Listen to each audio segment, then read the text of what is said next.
Richard Pryor. On the 31st of August 1964, Pryor made his television debut on Rudy Valley's summer variety show on Broadway Tonight. I'm going to tell you a few things about myself, because a lot of you probably don't know me. I'm not a New Yorker. My home's in Pryor, Illinois. And I'm from an average type family, 11 kids. No mother and father, just kids. When I was young, I used to think my people didn't like me because they used to send me to the store for bread, then they'd move. I noticed when I was young, like, my people, if they didn't want to holler at you, they'd make a funny move with their body. You ever had your parents do this? If you're doing something wrong, they'd look at you and go. You know what I mean? And I had a wild neighborhood, I got to tell you, because my mother's Puerto Rican and my father's Negro, and we lived in a real big Jewish tenement building in an Italian neighborhood. Every time I go outside, the kids say, "Get him, he's all of them." Sometimes pain is funny later on. Like, you know what I mean? Like what? When I was in jail for income tax evasion. Right? When? Last year. How much time did you get? I got enough. Because I told the judge, I said, I forgot about my taxes. He said, you remember next year, nigga? What you taking my picture for? Who you gonna show it to? They say, I got a picture of Richard Pryor. Who gives a fuck?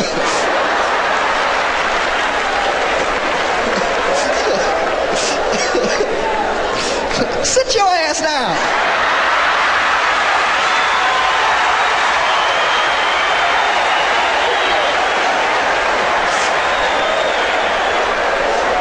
Motherfucker, sit down. You know you ain't got no film in the camera. You just bullshitting, just flashing, ain't nothing flashing. Sit your ugly ass down.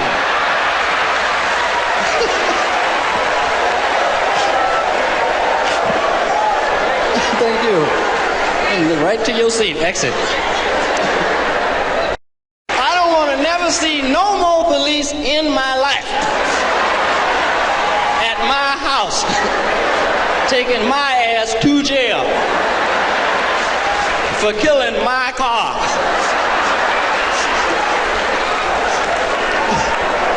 And it seemed fair to kill my car to me, right? Because my wife was going to leave my ass. You know, I said, not in this motherfucker, you ain't. No, Lord. No, if you leave, you'll be driving them hush puppies you got on. Because I'm going to kill this motherfucker here. And I had one of them big old magnums, you know how that noise they make when you shoot something? I shot a tire, said, boom. Tire said, ah. It got good to me. I shot another one.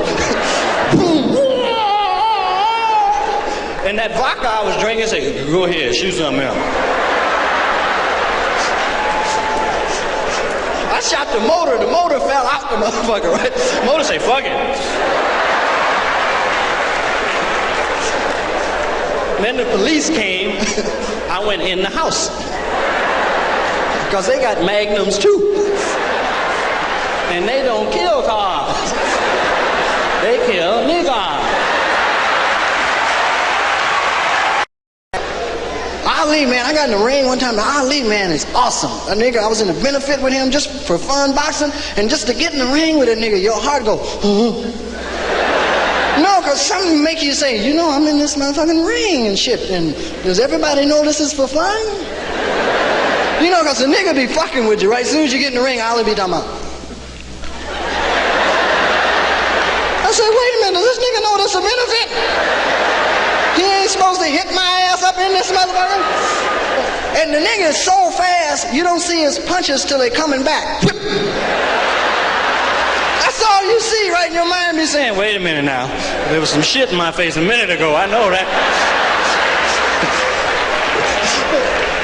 Ali came out, man, he threw about 8 punches, about a quarter-inch from my nose. He said, brrr. I said, shit. And I was happy to be in the ring with the champ, you know what I mean? It was really nice. But my mind kept saying, I said, what happened if this nigga had one of them Joe Frazier flashbacks? You know what I mean? He might go, round 11, Joe Frazier. And it give me brain damage for life, right? I mean, freaky-deaky. That boxing a hard hustle, though. I used to box in the Golden Gloves. I was good in the gym.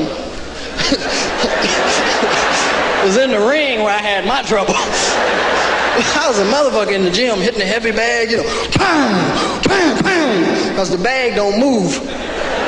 Because you get in the ring, niggas be talking about. I said, hey, coach, what about this shit here? I said, this nigga moving.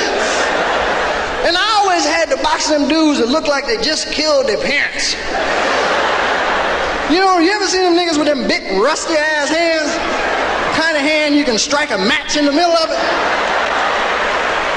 Right, they come out at the bell beating themselves up. Right, a ding.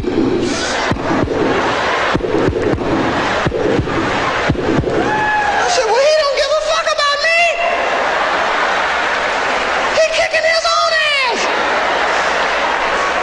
And the coach say, stick and move, stick and move. And you be scared when you have your first boxing, right? You be doing.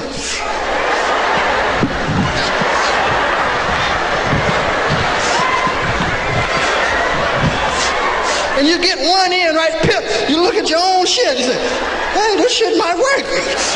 Right, and then you start trying a little bit.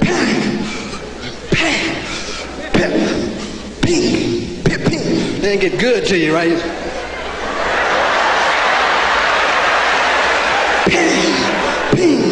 And I fucked around and left one of them pings out there too long. And I saw this nigga's eyes got real red. And in his mind, I know he was saying, I'm gonna kill them ribs. And he hit me with a punch he got from Mississippi. It came from Mississippi in slow motion. It said, ooh. Gained momentum in Georgia. Ooh. Swept up through Louisiana. Ooh. And my body said, get the fuck out the way. I couldn't move though. And my mind said, drop your arm, block the punch, and counter with your right. But my arm said, I ain't got nothing to do with it. And he hit me in the ribs and, oh! Ooh. Ooh. You ever had air leave your body? Air just said, fuck it!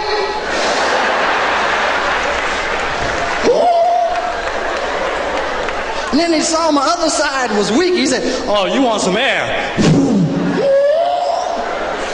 And I kept trying to fall. But my legs was in good shape. They wouldn't fall. My legs just looked at me and said, where in the fuck should we fall? Ain't nobody hit us. Shit, you gonna make us look bad because you can't take an ass whooping? You better raise your ass back up there, Jack. I had one nigga whoop me so good, I thought he was playing conga on my body. I said, boom, boom, boom, boom, boom, boom, boom, boom. I started dancing with the motherfucker. Hey, bang, bang, bang, bang, bang, bang. Good evening, ladies and gentlemen. My name is Richard Pryor. Due to technical difficulties, we cannot continue to bring you the audio portion of the Richard Pryor Show. However, I'm an NBC spokesman, and I will be happy to tell you what Mr. Pryor is saying.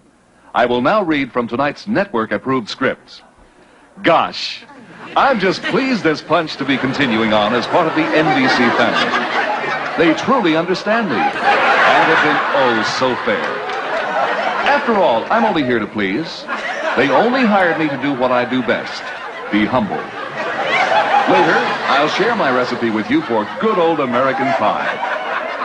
Meanwhile, I just hope to heck I haven't offended anyone. By the way, I don't mind the fact that NBC never aired the opening of my first show. I know they were just thinking of me. They always put me first. And that's why, for me, they'll always be number one. And now that they finally let me say what I had to say, let's go on with the show.